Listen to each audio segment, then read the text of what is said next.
Oh, and good day, ladies and gentlemen. Thank you so much for tuning in. This is your captain speaking, and welcome to We Educate Racing.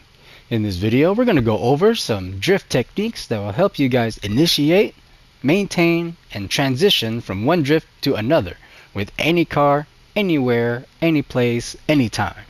If you have not seen the how to tune for drift cars video, I recommend you guys check that out so that you guys know how I got these values here. All the details will be in that video, so I recommend you check that out. We increased the caster by zero point 0.5.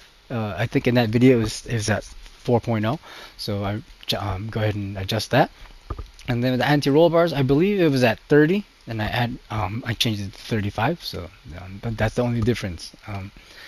Yeah. The reason why we chose the Mazda Miata is because it only has 150 horsepower, and so the saying goes, if you cannot drift 150 horsepower, then you can't drift 300. All right. So it's a really good beginner entry drift car. So I recommend you check that out. And then once you realize that you need more power, that's when you're pretty much ready for the bigger cars, right? So I recommend you check this out. And then once you're comfortable drifting this car, then yeah, you're pretty much golden. It's only like 28K or something like that. Real easy. Okay. So yeah, lights out and away we go. We're at the stadium, the parking lot, and just outside, obviously. The last pole, 1, 2, 3. The last pole is where we're going to do our drift. That's our drift corner, or whatever. Okay, so the first thing we need to do is to initiate the drift. There's a certain point where you need to have the car drifting when you enter the drift point. Okay, or initiation point, whatever you want to call it.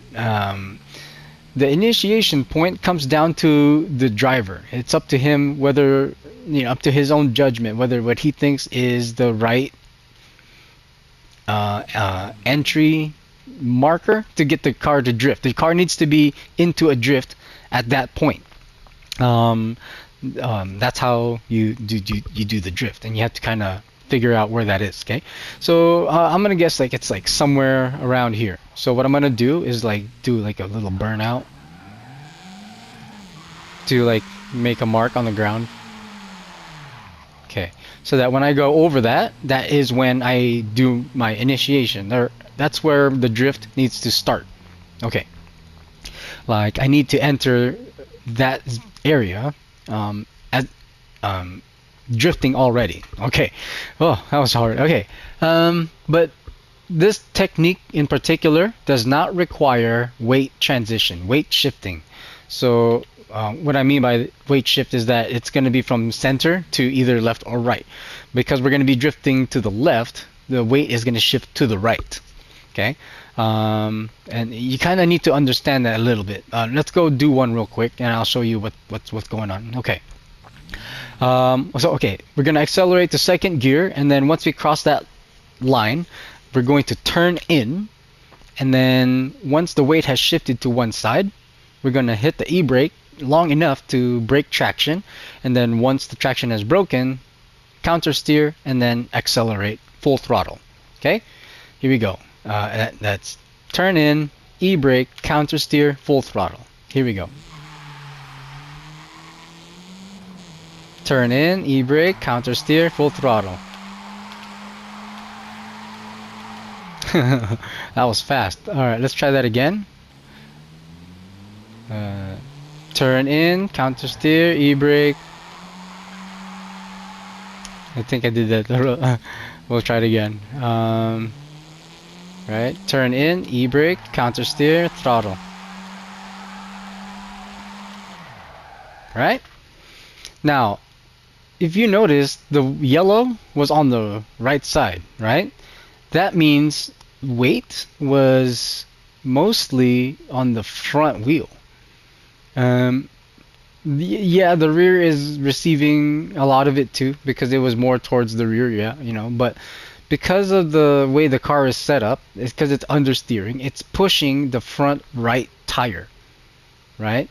And that's what we're driving when it comes to drifting, that front outside wheel. So when we're going to drift to the right,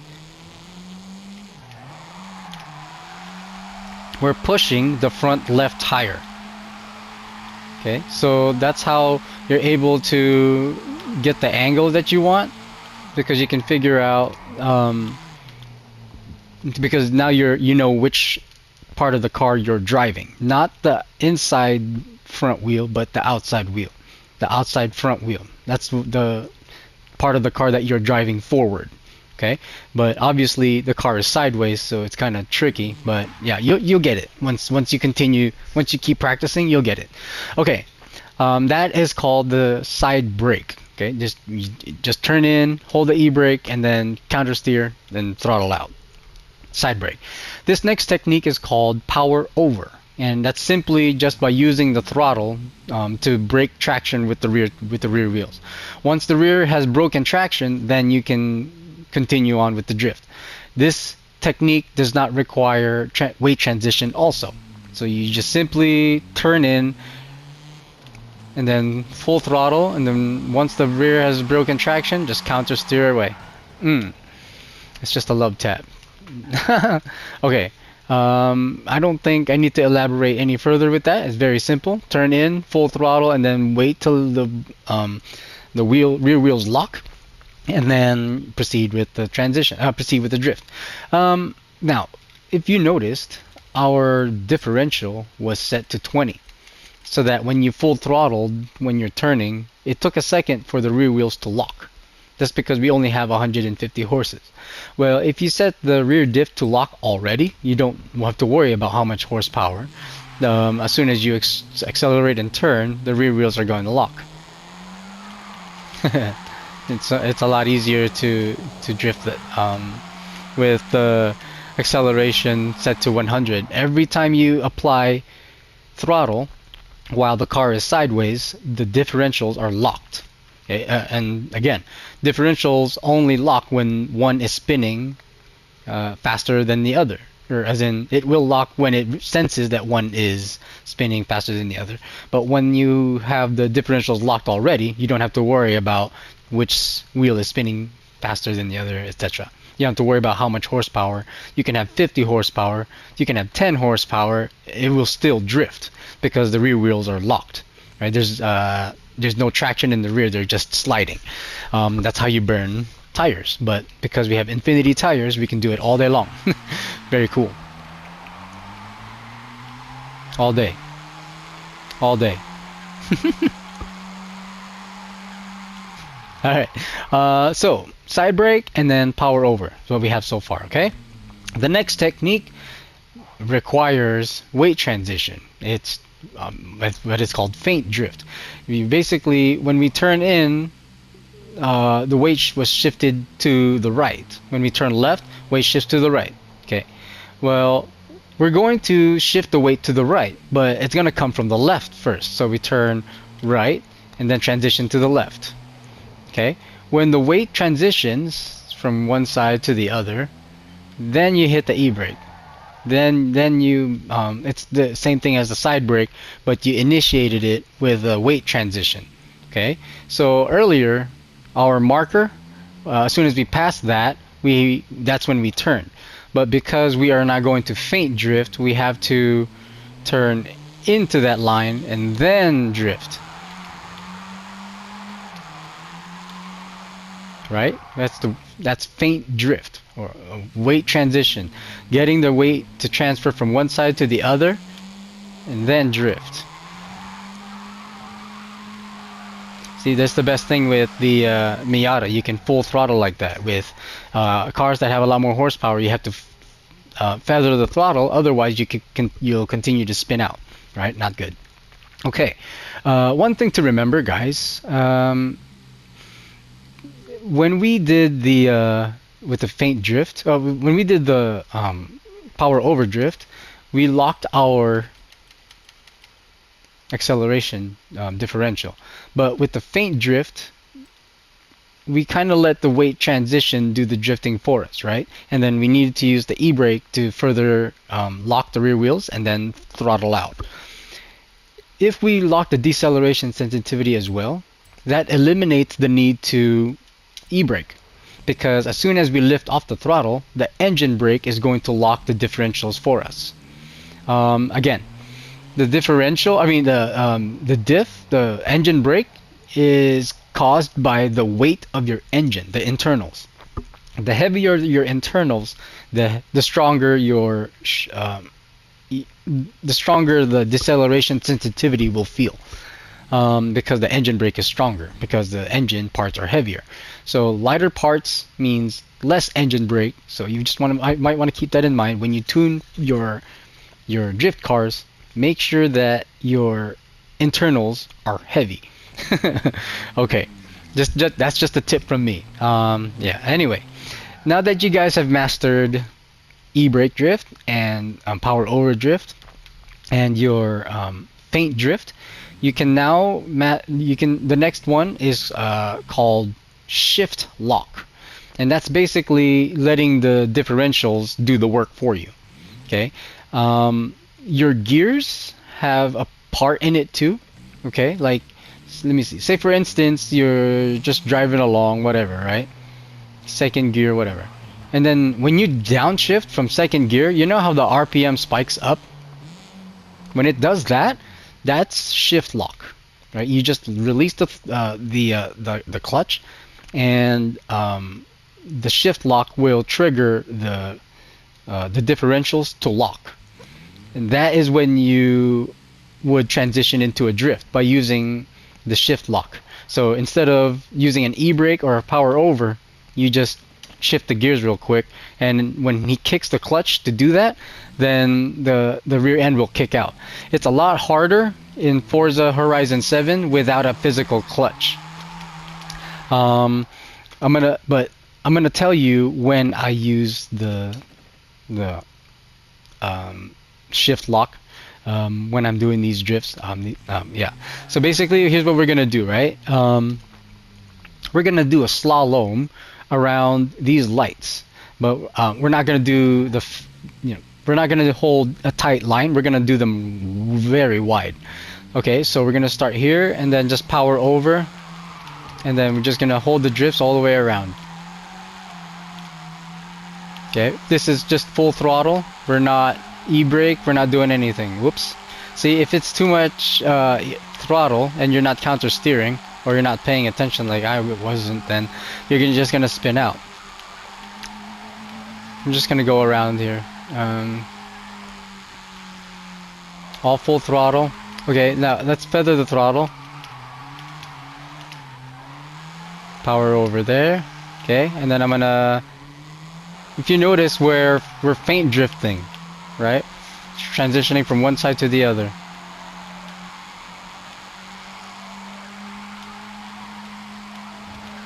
Right, and then feint. Alright, I'm gonna e-brake here. E-brake. Oops, downshift, because I lost the momentum of the tires. Okay, so here's another thing. I guess since we're here, we can use the shift lock technique, right? So this is third gear. Okay.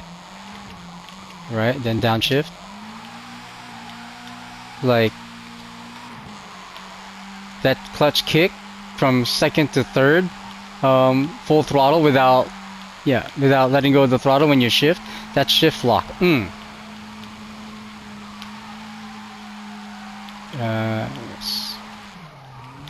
Second gear. See that? Like I have no power and then downshift. That transition. Oop. Gotta take a picture of that. Oop. Almost got coming up on 800. Sorry about that, guys. How to make it 747. Almost there, guys. Okay. So yeah, feint drift and shift lock, power over, and side brakes. Right? Easy. Once you guys master that, then you can pretty much drift any car. There is a total of 6 techniques used for initiation, but you kind of need like a manual transmission, like an actual H-gate, and you need an actual e-brake, you need a physical clutch to do all those things. But I would assume that you guys are on controller, so just those 4 is all you need, I believe. Okay, so let's see. yeah, that's pretty much it. Like power over again, just use the throttle. And then the reason why we have these different techniques is so that you guys can fully utilize all of them to maintain and continue drifts. That's the whole point.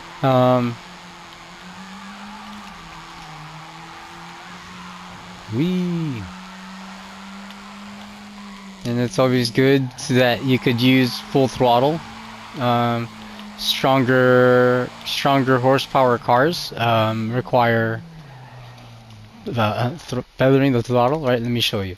We're gonna go to my favorites because this bad boy right here. And I believe the tune is shared as well, but you can download it real quick. I'm pretty sure everybody has this car, the Supra. I'll show you the tune real quick. 2830. They're all pretty much the same. Because this car has more horsepower, you have to kind of adjust a little bit. Because there's so much horsepower, you need so much more understeer in the front because it's so snappy. The rear end is so snappy. Dang. And so yeah, apply. Oof. Oh, that's not it. Here we go.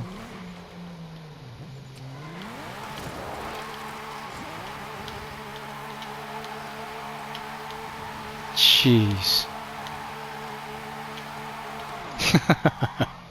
This car is nuts. Alright, power over. Jeez. Like you don't even need the e-brake, right? Because our differentials are locked.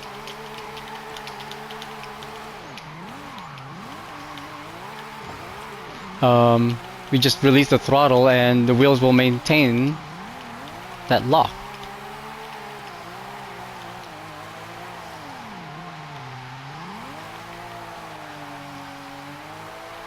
Yeah. Dang it. Alright.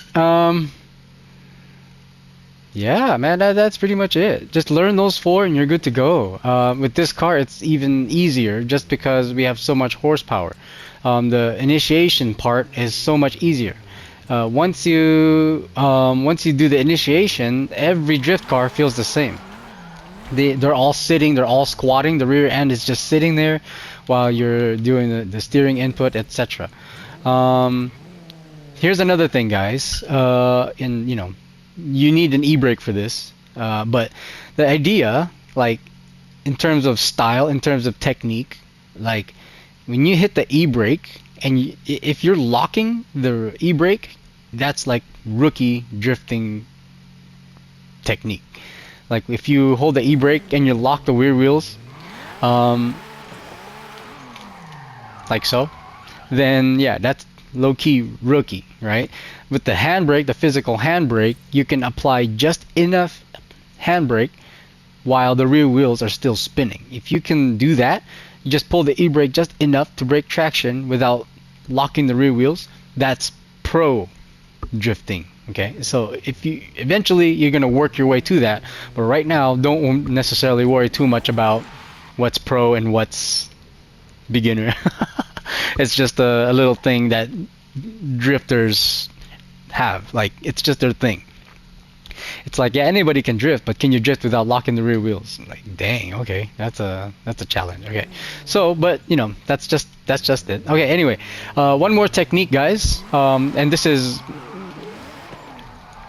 a, how can I say it? Like it's a little, it's gonna take some practice. Reason is because you have to kind of remember how far your angles can be. Okay, because the idea is that you're gonna hold the e-brake to drift in a straight line, but like, yeah, while holding the e-brake. Obviously the e-brake is gonna lock, but I want you guys to learn how to drift in a straight line while holding the e-brake. Reason is because it looks so cool on entry.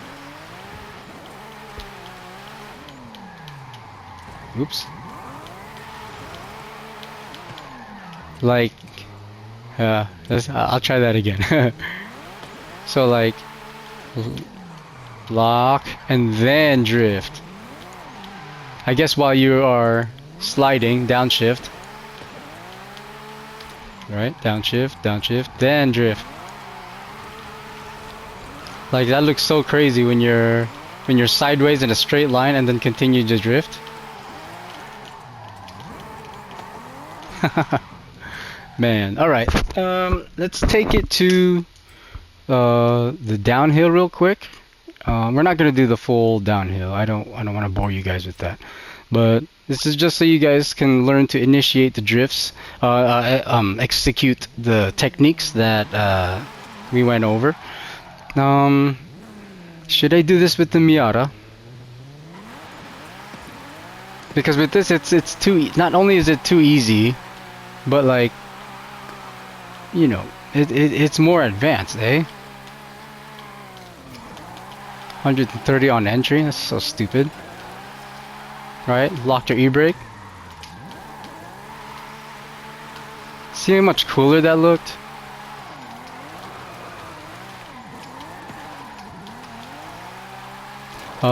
Oops. That's the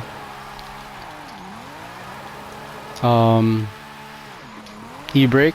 That's one other thing, guys. When the faster you go, the wider the drift angle, wider the drift distance. If it's a tighter corner, then you're gonna need to let off the throttle, obviously. But if you need more speed because the road is longer, then yeah, just shift up. Hold the e-brake. Whoops. Hold. Like, the one thing to know with these techniques is that you guys need to use them at any time. Like, you guys need to master them so you know when to use it at any time. I released the throttle because I'm going too fast, right? If I continue that speed, I'm gonna fall off the track. Once you have the rear settled, you can pretty much full throttle it all the way through. Obviously, less angle means longer travel. I downshifted because the corners are tighter, right? E-brake, downshift, full throttle. Watch, from here, upshift. And just carry the speed all the way through, full throttle all the way through. Sheesh.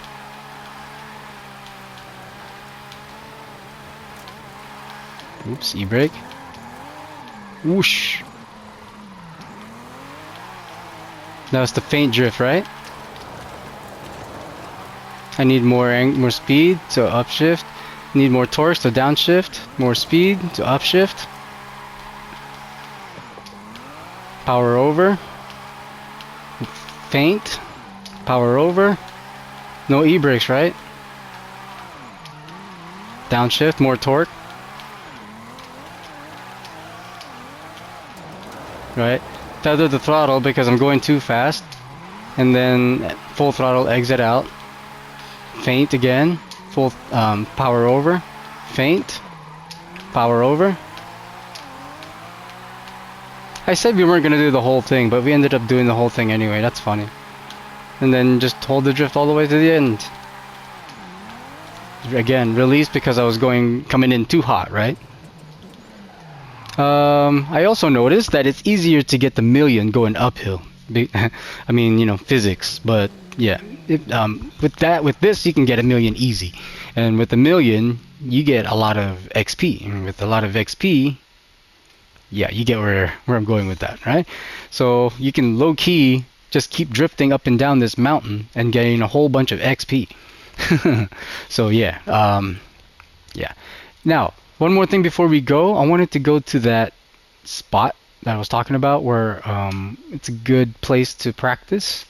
It is here, this hairpin here, and we can go back to the Miata.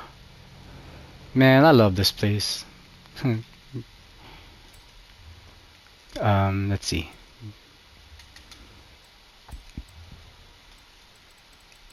Mazda. You can pretty much do whatever car you guys want. You guys, I'm pretty sure at this point you figured it out. You guys, the angle is one thing. If you guys want more angle,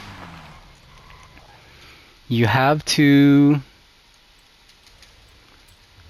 Angle is more for style, more for points, right? But it's a little bit harder. Reason is because the physics is off. Like you're so far over. You're gonna need a specific tool in order to do that. But if you want more angle, then you're going to need to increase your caster so that you're able to bring the drift back. Okay. Remember in the damper in the alignment video, how if a car when a motorcycle turns, the wheel has to lean, right? That's how motorcycle turns. Well, with a caster, when you turn, the wheel leans to the outside, but it's also leaning toward the direction it wants to turn, right? So the higher your caster, the more camber out is going to happen. Let me show you. Our camber right now is set to -5, right? So that when I counter steer, my wheel is almost 90 degrees, perpendicular to the ground, right? When I increase my caster, it's gonna make it so that the wheel is gonna further camber out. Now it's like leaning away from the car, right? I don't know if you see that on the front wheel.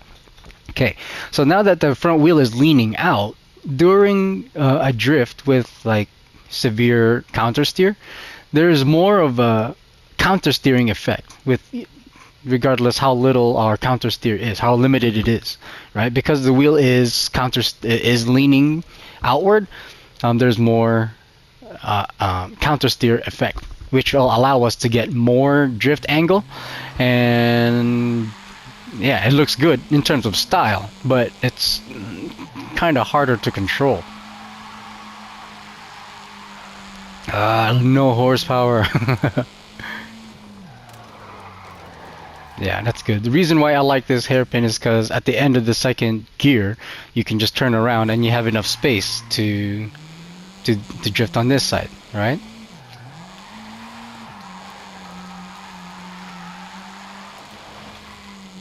Beautiful.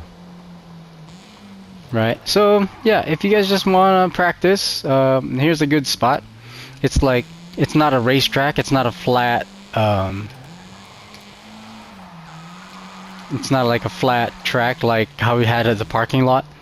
Let's switch to my drift car again, because I just to close so you guys can see the difference with entry and on throttle application and corner angles, etc. With this, no e-brake, just throttle over. Wow.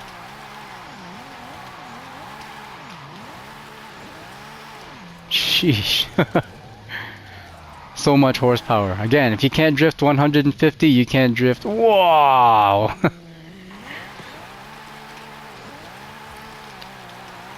Oops. Why all of a sudden there's traffic everywhere? Woo! What's up, bro?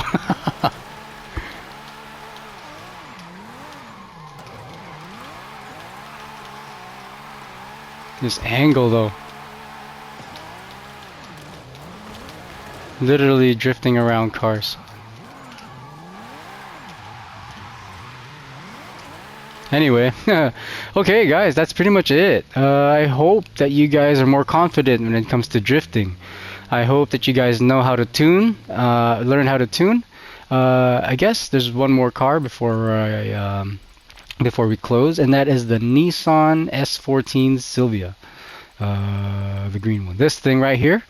1992. I'm pretty sure everybody has this. It was one of the cars a few weeks ago that was given out in one of the events. I'm sure everybody has this. Yeah.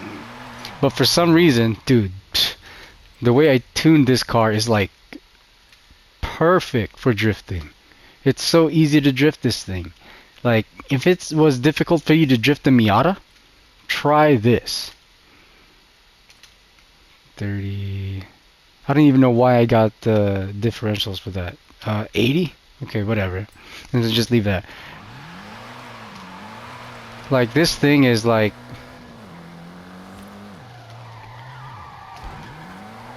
Oops, reverse. Oh, cool. Right-hand drive. Power over. And it doesn't have a lot of horsepower either. I think it's like 200 something. But the weight of it, the weight ratio, power to weight ratio, it's so easy. It's so balanced.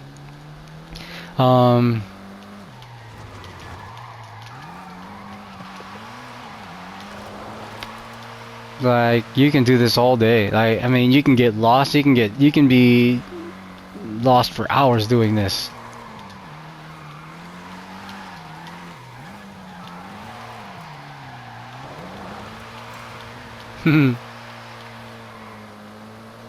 Just enough horsepower, just enough torque through the gears. Whoops. We're gonna go left there. And then let's go left again.